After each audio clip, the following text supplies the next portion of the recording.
Hey everyone, it's Always Improving here, and today I'm back with a watercolor portrait video. I love painting watercolor portraits, and I haven't done a video on them in so long, so I'm really excited to be doing one today with y'all. First, here's the reference photo that I'm going to be using. I also have the Instagram username on the screen as well, so you can see who the picture's from. And today I'm going to be using these M-Gram watercolor. This is a 5-color set I got for Christmas, and they are amazing. I love them, and the tubes are so large I'm never worried about running out. I know I will maybe one day eventually, but they are very large, 15 milliliters, so I really am happy with that. I have my own little palette already set up right here. And then for the paper, I'm going to be using some Arches cold press watercolor paper in a 9 by 12 inch piece of paper. This is a block, so it's actually really nice because all of the edges are glued down already, so I don't have to worry about warping or stretching. So before I actually begin on the watercolor paper, I'm just going to sketch out a couple of ideas on one of my other sketchbooks, just to kind of get a feel for the face and for her shape of her head and like where her features lie, things like that, so that it's easier when I do my sketch on the watercolor paper.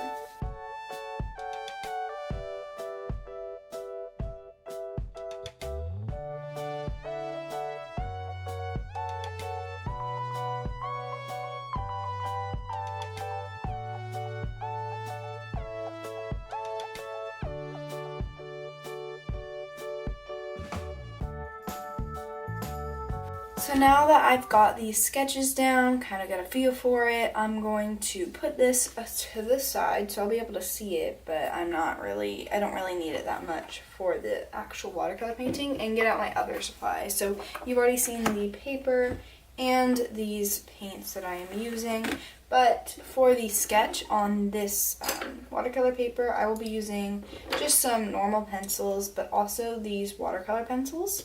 I have a gray one, a pink one, and a blue one for neutral areas, and then warm or cool areas like the skin or maybe the flowers for the cooler colors.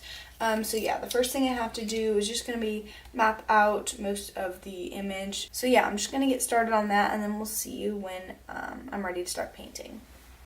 Okay, starting with this sketch, and even the sketches before, I really liked the composition of this piece, and I really liked the visual interest that it had with the really nice, colorful, vibrant flowers, along with this woman's like blush and her makeup, and just the overall feeling of this image. And so I really wanted to show through my final product and kind of have that visual harmony.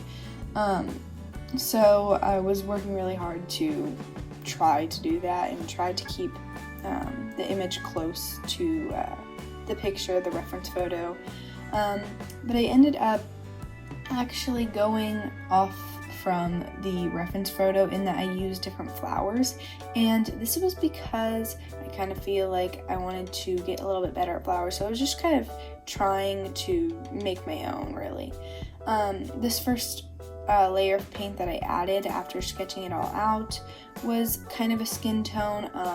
It was really just for my values because it was not saturated enough, it was not dark enough in a lot of places, but I wanted to just establish some sort of value shift and a lot of color in the image.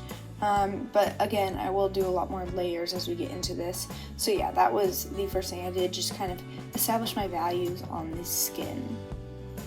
And I've noticed a common thing, especially in my portraits, just because, well, even though I haven't done a portrait in a long time, it feels like I do them a lot.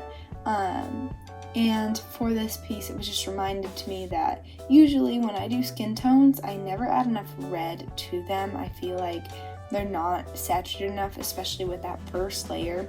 So I knew I would have to go back into this, but for now it was looking good to get my values mostly just established. You can see here now I was testing out a few colors for the flowers and the leaves that I wanted to be in the image as well. I ended up going with some just like purpley, pinkish, bluish, like that sort of hue flowers, and then I also had some orange ones that had some deeper reds and some lighter yellows just played in with the mix. And I worked on those for a while, added some leaves, I even put a background in just to kind of give it more of the feel that the original reference image had. And then I worked on a couple of smaller details on the skin. I added a few more shadows. I added another layer that was a little more red probably, and added some more saturation to her lips before moving on into her eyes and that facial feature, just adding shadows and building up more value. I did end up working on her hair a little bit and just giving it some shadow and some detail before moving back into those flowers, and that was part of this process really. I went multiple times back from the face and into the flowers, just trying to let one area dry before I really could move on to the other. And I did spend a long time on the flowery leafy area because I wanted it to, I wanted some of them to stand out and be a little bit more detailed, but I also wanted it to feel like there was more than just that front layer. So when I did add that background much earlier in this piece, I knew that I didn't want it to just be a green background, because I felt like that would be boring, and I knew it would be boring, so I wanted to just add some more depth by giving some flowers that were farther away that you couldn't really see the boundary of. And I think that added to this piece and added to, I don't know, the overall feel and helps connect it back to that original reference photo. So as I got later into this piece, I was really just trying to establish those values on the face again, because I felt like there really wasn't enough contrast. Maybe on her neck there was, but especially like near her eyes and her nose, I felt like the contrast was really lacking.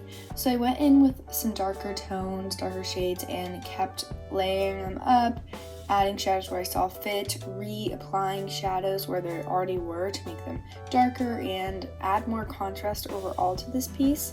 That includes not only shadows actually, but contrasting colors. Like on her lips, I added a lot more red to make them punch out and just not blend in with the skin anymore. And I also added her eyeshadow. I wasn't really sure how that would turn out, but I really hoped that it would look good. Yeah. And back to those flowers in that gardeny area, I just want to talk about them for a little bit. I did work on them quite a bit, and I decided to try to differentiate between them and make them have a lot of different colors in them, because I know that flowers can be different colors, and I felt like it would add some visual interest and help with that contrast theme.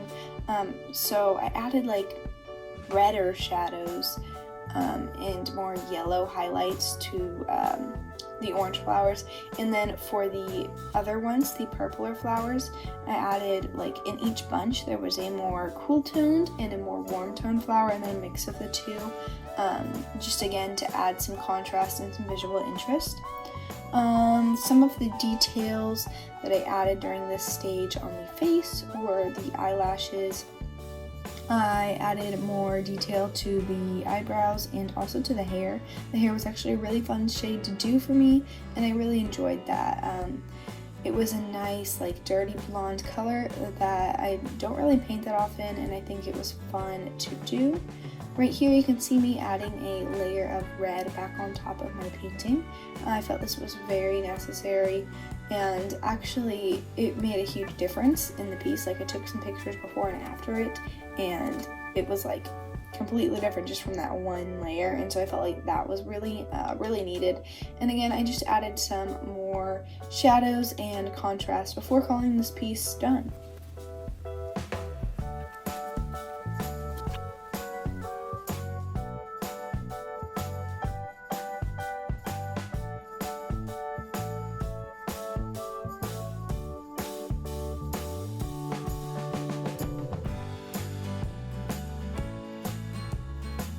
And I think that's it, guys. I really enjoyed working on this piece. It did take a long time, but I want to thank you for watching this video and listening to my thought process. I hope you kind of got to see what it was like and my thoughts throughout this piece.